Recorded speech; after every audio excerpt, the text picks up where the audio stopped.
Hello everyone, welcome to this editorial discussion. आज का जो एडिटोरियल टॉपिक है वो है हमारा the India's diplomacy is measured not mute, जो कि रिटन डाउन है बाय प्रियम गांधी मोदी के द्वारा।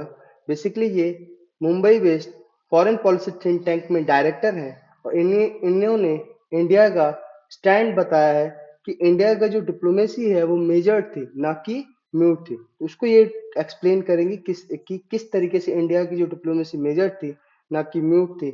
तो शुरू करते हैं।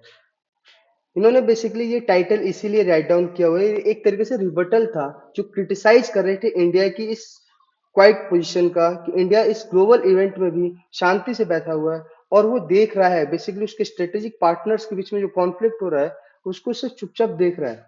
ये इन्होंने एक तरीके से क्रिटिसाइज जो कर रहे थे वो ये लोग कह रहे थे। तो इन्होंने ये मेजर्ड वर्ड यूज किया है, इसको ये एम्फसाइज भी करती हैं that Indian actions are not absent। See Indian action absent नहीं था, बट इंटेंशनली था, कैलकुलेटेड था and guided by long term national interest. और लॉन्ग टर्म नेशनल इंटरेस्ट पे एक तरीके से गाइडेड था, बिकॉज क्योंकि आपको पता होगा कि जो हमारी इंडियन गवर्नमेंट है वो भी आजकल नेशन की जो इंटरेस्ट है उसको सुप्रियोरिटी देती है। तो इस बेस पर इंडिया ने ये एक कैलकुलेटेड, मेजर्ड, इंटेंशनली म्यूट रहने का डिसीजन लिया था। म्यूट नहीं कहेंगे, बट हाँ एक तरीके से उस प्रोसेस में थोड़ा स्टॉप रहने, शांति बनाए रखने की कोशिश करी थी। Not mute is a defence. Not mute is a defence. India में नॉट स्पीक लाउडली, इंडिया से लाउडली नहीं बोलता, but that does not mean it is inactive और अनअवेयर। यानी ये कहना चाहते कि म्यूट तो था, बट इसका मतलब वो कंप्लीटली म्यूट नहीं था, वो एक्टिव इनएक्टिव भी नहीं था और ना ही अनअवेयर था। वो सब कुछ जान रहा था, वो सब कुछ समझ रहा था और उसके बेसिस पर वो अपने एक्शंस ले रहा था, क्योंकि इंडिया नेशन फर्स्ट के ऊपर यानी नेशनल इंटरेस्ट को हमेशा प्रेफर्ड करता है। ठीक है। सो उन्होंने बताया है कि इंडिया का जो रिस्पॉन्स था to the Iran Israel tension में क्या रहा बेसिकली। तो उनका कहना है कि ये कॉन्टेक्स्ट बेसिकली है कि जून 13 को जब इजराइल ने ईरान के ऊपर टारगेटली अटैक कर दिया अगेंस्ट फाइटिंग अगेंस्ट हमास के खिलाफ, this was a geopolitical escalation with an already volatile West Asian region. यानी एक तरीके से ये जियोपॉलिटिकली क्या था, एस्केलेशन था। ठीक है। और ये एक तरीके से वेस्ट एशियन रीजन में एक और भूकंप आने के तरीके की कहानी है, क्योंकि बिकॉज ऑफ दैट, क्योंकि वेस्ट एशियन रीजन में पहले से बहुत सारे कॉन्फ्लिक्ट चल रहे थे। ठीक है। तो इंडिया का रिस्पॉन्स उन्होंने बताया कि किस तरीके से मेजर्ड था। पहला इन्होंने बताया कॉशियस डिप्लोमेसी।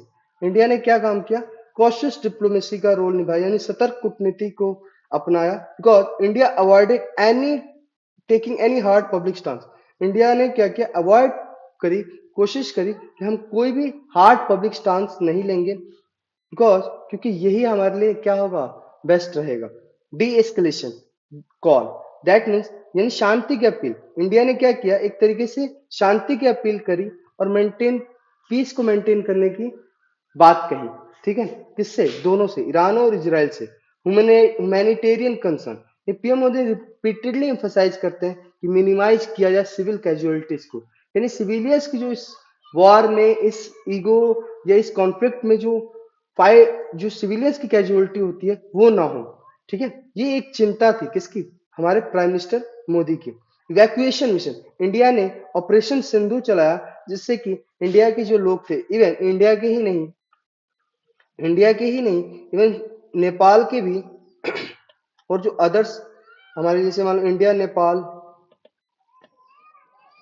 श्रीलंका, इनको भी वहां से, यहाँ के भी जो लोग थे जो प्रोफेशनली वहां पे गए हुए थे, पढ़ने के लिए गए हुए थे, उनको वहां से बाहर निकाला। एज किस ऑपरेशन से, ऑपरेशन सिंधु से। ठीक है। फिर मेडिकल स्टूडेंट, स्पेशली जो ज्यादा बच्चे कौन थे वहां पे, मेडिकल स्टूडेंट थे, ईरान और इजराइल के। ठीक है। UN diplomacy, India voted in favour of humanitarian access and cease fire proposal. India ने क्या किया, यूएन डिप्लोमेसी के अंदर वोटिंग करी, यानी किसके फेवर में, humanitarian access and cease fire proposal के लिए। यानी आप ये देख रहे हो कि इंडिया का रिस्पॉन्स, आप अनअवेयर या आप ये कह सकते हो इनएक्टिव नहीं था, ये एक तरीके से ये रिस्पॉन्स लिए जा रहे थे इंडिया की तरफ से, जिससे कि वहां पे एक तरीके से वेस्ट एशिया में क्या हो, शांति बनी रहे। तो ठीक, इंडिया ने एक तरीके से यहाँ पे क्या बताया कि एक मैच्योर डिप्लोमेसी का रोल निभाया, ह्यूमैनिटेरियनिज्म एंड डायलॉग को प्रेफर किया, अगेंस्ट मिलिट्री अलाइनमेंट, यानी मिलिट्री अलाइनमेंट से ज्यादा इंपॉर्टेंट इंडिया ने किसको दिया, ह्यूमैनिटेरियन एंड डायलॉग। दूसरा ये पैटर्न भी क्या शो करता है, मेजर शो करता है, नॉन पार्टीशन कंडक्ट शो करता है ना। यानी यहाँ पे इंडिया ने एक तरीके से क्या किया, प्रोटेक्ट करने की कोशिश करी किसको, नेशनल एंड ब्रॉडर पीस को, नेशनल्स एंड ब्रॉडर पीस को, यानी बड़े लेवल पर शांति बनाए रखने के लिए इंडिया ने ये स्टेप्स लिए जो कि मेजर थे। स्ट्रेटेजिक साइलेंस, यह हमारी स्ट्रेंथ है ना कि वीकनेस है, क्योंकि ये हमारी क्रेडिबिलिटी किस तरीके से बढ़ रही है ये बताता है, एंड जो हमारी डिप्लोमेटिक वेटेज है किस तरीके से वो भी इंक्रीज कर रही है इसको शो करता है। बेसिकली इन्होंने ये बताया कि इंडिया रिएक्टिव नहीं था, इंडिया सिर्फ ये रिस्पॉन्स करना चाहता था कि कब और कहाँ रिस्पॉन्स करना है, ठीक है। बेसिकली इन्होंने इस एडिटोरियल में स्ट्रेटेजिक साइलेंस को एक तरीके से स्ट्रांग और कॉन्फिडेंट नेशन का मार्कर बताया है, निशानी बताई है, कि चिन्ह बताया है कि भाई इंडिया जो है अब एक स्ट्रांग और कॉन्फिडेंट नेशन बन चुका है, ठीक है। वेस्ट एशिया पे भी इंडिया ने फोकस किया, कैसे, इंडिया बेशक साइलेंस था लेकिन इंडिया ने इंगेज रखा वेस्ट एशिया के साथ, लाइक स्ट्रेंथ किया अपना डिफेंस टाइज इसराइल के साथ, maintaining energy and trade partnership with Iran, Iran के साथ भी ट्रेड पार्टनरशिप और एनर्जी को मेंटेन करके रखा, sustaining last diaspora connection in the Arab world, और डायस्पोरा कनेक्शन दैट मीन्स बहुत कल्चरली, एथिकली, बहुत सारे तरीकों से एक तरीके से अरब कंट्री के साथ, अरब वर्ल्ड के साथ इंटरकनेक्ट रखा इंडिया ने अपने आप को, ठीक। मोदी के जो डिप्लोमेसी है उसका एक एग्जांपल ये है कि अरब वर्ल्ड आउटरीच, इंडिया जो रिलेशन था अरब नेशन के साथ वो ट्रांसफॉर्म्ड हुआ है। Some Arab countries are now India biggest investors and trading partners, अब बहुत सारे अरब कंट्रीज जो हैं इंडिया की biggest investors and trading partners बन चुकी है। यानी इस चीज से एक चीज पता तो चलती है कि इंडिया रिएक्ट नहीं कर रहा है बल्कि एक्ट कर रहा है, और ये ट्रांजिशन हो रहा है from regional to global player, India का एक ट्रांजिशन हो रहा है रीजनल प्लेयर से कहा, ग्लोबल प्लेयर की तरफ, जहां पे क्वाइट डिप्लोमेसी को भी एक टूल माना जा रहा है स्टेट क्राफ्ट का, ना कि वीकनेस माना जा रहा है। और एडिटोरियल एम्फसाइज करता है कि non intervention does not mean indifference, ठीक है। नॉन इंटरवेंशन इंडिफरेंस नहीं होता, बट एक तरीके से रेडर स्ट्रेटेजिक डिस्क्रिशन होता है, ठीक है। ये एक तरीके से एक स्ट्रेटेजिक डिस्क्रिशन है, संतुलन की बात करी जा रही है, ठीक है, सार है एक तरीके से, ठीक है। तो इसमें ये चीज इन्होंने डिस्कस की है पूरी तरीके से। Now India stand on Pakistan and Operation Sindoor, जो इंडिया का जो स्टैंड था पाकिस्तान के खिलाफ और ऑपरेशन सिंदूर में, वो ये था कि इंडिया ने एक तरीके से जवाबी कार्रवाई करी ऑपरेशन सिंदूर में, और ये एक तरीके से शो करता है इंडिया की ग्रोइंग जियोपॉलिटिकल मैच्योरिटी को। यानी इंडिया की जो, क्योंकि इंडिया ने जो ऑपरेशन सिंदूर में पाकिस्तान के ऊपर अटैक थोड़ी ना किया था, बेसिकली उन्होंने किसके ऊपर किया था, टेररिज्म के अगेंस्ट में फाइट करी थी, है ना, टेररिज्म के अगेंस्ट में फाइट करी थी। उन्होंने सिर्फ टेररिस्ट के जो अड्डे थे उनको वहां पे नुकसान करने की कोशिश करी थी इंडिया ने ऑपरेशन सिंदूर के अंडर, ठीक है। बेसिकली बैकग्राउंड क्या स्टोरी है इसके पीछे, कि इंडिया ने जिस रिटेलिएट किया पाकिस्तान को, क्योंकि इन्होंने पहलगाम, पाकिस्तान की तरफ से जो आतंकवादी आए थे उन्होंने पहलगाम के ऊपर अटैक किया था, और इंडिया ने उसी के अगेंस्ट में ऑपरेशन सिंदूर एक मेजर मिलिट्री रिस्पॉन्स किया, ठीक है। डिप्लोमेटिक रिएक्शंस क्या है, अब यहां से ये पता चलेगा कि डिप्लोमेटिक रिएक्शंस क्या थे। Despite military retaliation, India did not escalate the situation with inflammatory statement, India ने अपने इंफ्लेमेटरी स्टेटमेंट से इस सिचुएशन को एस्केलेट करने की कोशिश नहीं करी, बल्कि सिर्फ एक तरीके से सिर्फ मिलिट्री रिटेलिएशन करने की कोशिश करी थी, और ये अफर्म किया था it's support for regional stability even while defending itself, अपने आप को डिफेंड करके रीजनल स्टेबिलिटी को बनाए रखने के लिए इंडिया ने एक तरीके से मेजर्ड मिलिट्री रिएक्शन किया था, रिटेलिएशन किया था। बट इसने देखो वेस्ट का डबल स्टैंडर्ड कैसे शो किया, वेस्टर्न पावर जो थी वो जानते हुए भी कि ये प्रूवन टेरर लिंक है पाकिस्तान के साथ, उसके बावजूद उन्होंने पाकिस्तान को सपोर्ट किया, कंटिन्यू करते रहे, फाइनेंशियल एड दिया, मिलिट्री सपोर्ट किया, और डिप्लोमेटिक कवर देने की कोशिश करी इस्लामाबाद को। इंडिया ने बेसिकली एक तरीके से हाईलाइट किया ग्लोबल हिपोक्रेसी को, while India is told to act peacefully, the same country turn a blind eye to Pakistan support of terrorism. That means India basically ये कहता है कि इंडिया जो है एक तरीके से एक्ट पीसफुली का काम कर रहा था, बट वही अदर्स कंट्री जो थी, जो वेस्टर्न कंट्री जो थी, वो पाकिस्तान को सपोर्ट कर रही थी एक तरीके से, लाइक उनके टेररिज्म को सपोर्ट कर रही थी। India assertive restraint reflect mature state behaviour. India ने क्या किया, एक तरीके से दृढ़ संकल्प दिखाया कि किस तरीके से हमें मैच्योर स्टेट बिहेवियर करना है। भाई स्टेट बिहेवियर जो होगा हमारा वो मैच्योर होना चाहिए, ना कि पाकिस्तान की तरह कुछ भी अनाप शनाप बोले जा रहे हैं। ठीक है, एक combining tactical strength with strategic diplomacy, यानी एक तरीके से टैक्टिकल स्ट्रेंथ यानी सैन्य कूटनीति यानी सैन्य शक्ति के साथ स्ट्रेटेजिक डिप्लोमेसी को भी हमने बढ़ावा दिया, एक तरीके से मेंटेन करने की कोशिश करी। Global hypocrisy, selective outrage. देखो आयरनी कैसी है, यही जो सेम कंट्री जो इंडिया को लेक्चर्स देती हैं किसके ऊपर, डेमोक्रेसी एंड ह्यूमन राइट्स के ऊपर, वही अगेंस्ट टेररिज्म पाकिस्तान को सपोर्ट कर रही है। मतलब एक तरीके से जो टेरर था, टेररिज्म जिस तरह से पाकिस्तान सपोर्ट करता है उसको ब्लाइंडली वेस्टर्न कंट्रीज क्या कर रही है, सपोर्ट कर रही है। जब ये इनके ऊपर होता है, 9/11 का जब केस आया तब इन्होंने बताया था कि भाई दैट मीन्स कि टेरर का क्या रिलीजियस होता है या एक्स वाई जेड, जो भी उन्होंने बात करी थी, अमेरिका ने एक तरीके से एक्शन लेना शुरू किया था। बट जब यही इंडिया के लिए होता है तो इनका जो माइंडसेट है वो बिल्कुल ही चेंज हो जाता है। ठीक है, एक तरीके से ये इंडिया के खिलाफ पूर्वाग्रह से ग्रसित हो जाते हैं। दैट मीन्स इनकी जो थॉट प्रोसेस होती है कि हाँ भाई इंडिया इंफीरियर ही रहना चाहिए या इंडिया इंफीरियर कंट्री है, वो एक तरीके से बार बार प्रूफ करने की कोशिश करते हैं कि इंडिया को हम कैसे दबा सकते हैं। ठीक है, तो नाउ शुरू करते हैं this point. Western powers, western power एक तरीके से क्या किया इस ऑपरेशन सिंदूर के टाइम पर, सपोर्ट किया किसको, पाकिस्तान को डिप्लोमेटिकली एंड मिलिट्रली, ऑफर किया loans from IMF, military equipments and politically legitimacy. यानी हर तरीके से पाकिस्तान को सपोर्ट करने की कोशिश करी जा रही थी और साइमल्टेनियसली इंडिया को क्रिटिसाइज करने की कोशिश करी जा रही थी, किसमें, कश्मीर पर और फलस्तीन के में जो चीजें हो रही थी उसके खिलाफ आवाज ना उठाने की वजह से। ठीक है, अरब वर्ल्ड्स, ये तो बेसिकली इंडिया के साथ इनका क्लोज ट्रेड टाइज था, बट रिलीजन के बेस पर ये पाकिस्तान को इंटरनेशनली क्या है, फोरम पे सपोर्ट कर रहे थे।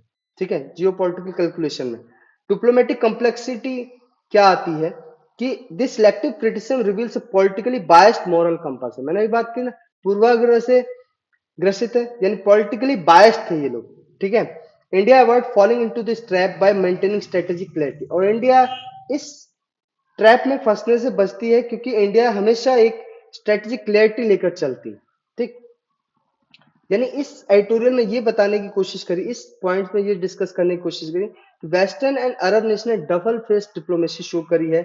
इंडिया रिफ्यूज करता है respond with counter rhetoric is a deliberate act of restraint signalling credibility and principle based policy. यानी भारत ने प्रतिक्रिया देने के बजाय संयम चुना, ये उसकी नीति आधारित प्रतिष्ठा का प्रमाण है। यानी ये हमारी एथिक्स का, ये हमारी प्रिंसिपल बेस्ड पॉलिसी का एग्जाम्पल है। ठीक है, nuclear threat in West Asia, that means अब अगर आप देखो वेस्ट एशिया के अंदर, यानी वेस्ट एशिया पाकिस्तान हो गया, अफगानिस्तान हो गया आपका, सऊदी अरेबिया, ईरान, इराक, ये सारी जो कंट्रीज होगी, यहाँ पर रिस्क फैक्टर किस तरीके से काम करता है कि ये रीजन्स है नॉन स्टेट एक्टर्स का, लाइक आतंकी समूह जो कि एक तरीके से कंप्लीटली पीस तो चाहते ही नहीं है। ठीक है, ये वहां पे क्या करना है, एक तरीके से वहां पर प्रॉब्लम्स क्रिएट करते हैं, टेरर नेटवर्क्स बनाते हैं and proxy Wars, Iran versus Israel, Saudi, Hamas, हजबुल्ला, ये एक तरीके से प्रॉक्सी वॉर चलती है, इंस्टेबिलिटी क्रिएट कर देते हैं। कहाँ पर, वेस्ट एशिया में, वेस्ट एशिया में इंस्टेबिलिटी क्रिएट हो जाती है इसी वजह से। ठीक है, तो ये रिस्क फैक्टर है। अगर मान लो कल को न्यूक्लियर वेपन्स इन सभी कंट्रीज के पास हो जाता है तो डिस्टेबलाइज हो जाएगा, है ना, यानी अस्थिरता बढ़ेगी, unauthorised make unauthorised use more likely, और अनधिकृत उपयोग की संभावना होगी। भाई कोई थोड़ा सा भी एक्शन हुआ लोग अटैक कर देंगे, लोग कंट्रीज अटैक कर देंगे क्योंकि उनके पास परमाणु हथियार है। उनको इस चीज का रहेगा भाई हमारे देश को थोड़ा सा भी खतरा हुआ अटैक कर देंगे, क्योंकि इंडिया की क्या है कि नो फर्स्ट यूज की पॉलिसी है, दैट मीन्स पहले इस्तेमाल नहीं करेंगे, हाँ, लेकिन जब आप कर दोगे उसके बाद मेजर एक्शन लेंगे, दैट मीन्स कंप्लीटली डिस्ट्रॉय कर देंगे। तो ये इंडिया की थॉट प्रोसेस है। पोस्ट ग्रेव सिविलियन थ्रेट्स, यानी एक तरीके से नागरिकों पर भी क्या होगा, गंभीर खतरा आ जाएगा, बिकॉज क्योंकि इन सब चीजों से सबसे ज्यादा नुकसान तो सिविलियंस का ही होगा ना। यानी इंडिया का पोजीशन क्या है कि नॉन प्रोलिफरेशन, मतलब परमाणु हथियारों को बढ़ावा नहीं देना है, एडवोकेट करता है आर्म कंट्रोल्स को, डिप्लोमेटिक रिजोल्यूशंस को, ठीक है, यानी शांति वार्ता के बारे में बात करता है, कूटनीतिक समाधान के बारे में बात करता है, एवं क्षेत्रीय तनाव को किस तरीके से कम किया जाए उसके बारे में डिस्कशन। इंडिया हमेशा उसको क्या करता है, डिस्कशन करता है और प्रिफर करता है कि भाई शांति बनी रहनी चाहिए पूरे वर्ल्ड के अंदर, ठीक है। यानी इंडिया एक तरीके से इमर्जिंग है voice of sanity in caution in a region, ठीक है, संयम और समझदारी की आवाज बनकर उभरा है भारत पिछले कुछ सालों में। Thought through restraint and clarity India offers a peace first doctrine for West Asia, यानी इंडिया ने इन सभी चीजों के बीच में ऑफर किया है कि ये युद्ध की नहीं शांति की नीति को हमें बढ़ावा देना होगा, बिकॉज यही इंपॉर्टेंट हो जाता है।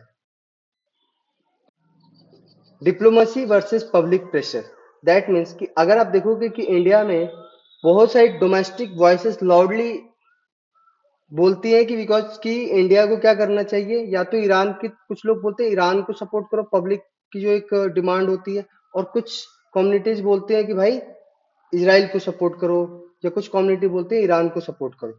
अगर इंडिया इस बेसिस पर रिएक्ट करने लगे तो थोड़ा सा इंडिया की जो थॉट प्रोसेस है या इंडिया की जो इमेज है उस पे एक तरीके से घात होगा, है ना। तो एडिटोरियल व्यू क्या है, यानी आपका जो इस एडिटोरियल में ये बताया गया कि ये थॉट प्रोसेस है कि भाई सपोर्ट करो किसी को, किसी भी कंट्री, या तो ईरान को या तो इजराइल को सपोर्ट करो। ये एक तरीके से सेलो अंडरस्टैंडिंग है ग्लोबल डायनेमिक्स की, ठीक है, यानी आपकी सोच बड़ी छोटी है ग्लोबल डायनेमिक्स के बेसिस पर, बिकॉज रियल डिप्लोमेसी डिमांड करता है कि क्वाइट कॉन्फिडेंस होना चाहिए, इंटरनल क्लैरिटी होना चाहिए and consistent long term thinking होनी चाहिए।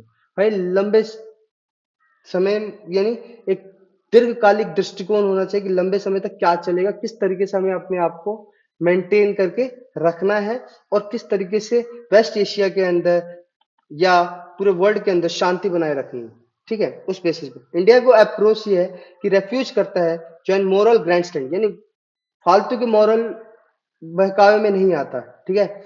Avoid making statement just to satisfy media और पब्लिक इमोशन, मीडिया और पब्लिक इमोशंस को सेटिस्फाई करने के लिए स्टेटमेंट पास नहीं करता। Maintain its independent diplomatic space, अपनी स्वतंत्र कूटनीतिक स्थिति बनाए रखता है, दैट मीन्स कोई भी किसी के ऊपर भी कोई भी कंट्रीज का प्रेशर अपने ऊपर नहीं लेता। ये एक तरीके से क्या शो करता है कि जो पॉपुलिस्ट और मीडिया ड्रिवन प्रेशर्स है उसको इंडिया फॉलो नहीं करता, और इंडिया एक mature democracy with self assured foreign policy को शो करता है दैट प्रायोरिटाइज रिजल्ट ओवर रियोट्रिक, है ना, यानी राष्ट्रीय हितों के अनुसार अपने नीति को बनाता है ना कि भावनाओं के ऊपर, ठीक है। अगर हम देखें कि न्यू इंडियन डिप्लोमेटिक डॉक्ट्राइन है वो क्या है, थोड़ा सा इसको हम डिस्कस कर लेते हैं कि स्ट्रेटेजिक साइलेंस जो इस एडिटोरियल में बताया गया है कि speak when necessary, remain silent when national interest, speak जरूरत हो तब बोलो और साइलेंट रहो जब भी नेशनल इंटरेस्ट की बात हो, मतलब जहां पे लगे कि नेशनल इंटरेस्ट में शांति रहना बेटर रहेगा तो भाई शांत रहो। Assertive restraint, respond military but diplomatically compose, ठीक है, आप रिस्पॉन्ड कर रहे हो मिलिट्री जैसे हमने ऑपरेशन सिंदूर में किया, लेकिन डिप्लोमेटिकली कंपोज करो, कंपोज रहो, ना कि उसको इंक्रीज करने की करो, एस्केलेट करने की कोशिश करो। मल्टी अलाइनमेंट, डिफरेंट कंट्रीज के साथ आप टाइज रखो, रिलेशंस बनाए रखो, Israel, Iran, Arab world, Russia and the US. Humanitarian focus रखो, इवैक्यूएशन के ऊपर, cease fire support, UN participation, counter hypocrisy, silent रहने की कोशिश करनी है, न्यूक्लियर स्टेबिलिटी सपोर्ट करना है डिसआर्मामेंट को, और वेस्ट एशिया में तो नॉन न्यूक्लियराइजेशन होना चाहिए, दैट मीन्स कि क्षेत्रीय निरस्त्रीकरण का समर्थन है, परमाणु परमाणु बमों का जो तो इस्तेमाल है या परमाणु, यानी आपका एक तरीके से न्यूक्लियर बॉम्ब्स के जो प्रोडक्शन वेस्ट एशिया में नहीं होना चाहिए, उसको हमें प्रोपोगेट नहीं करना है।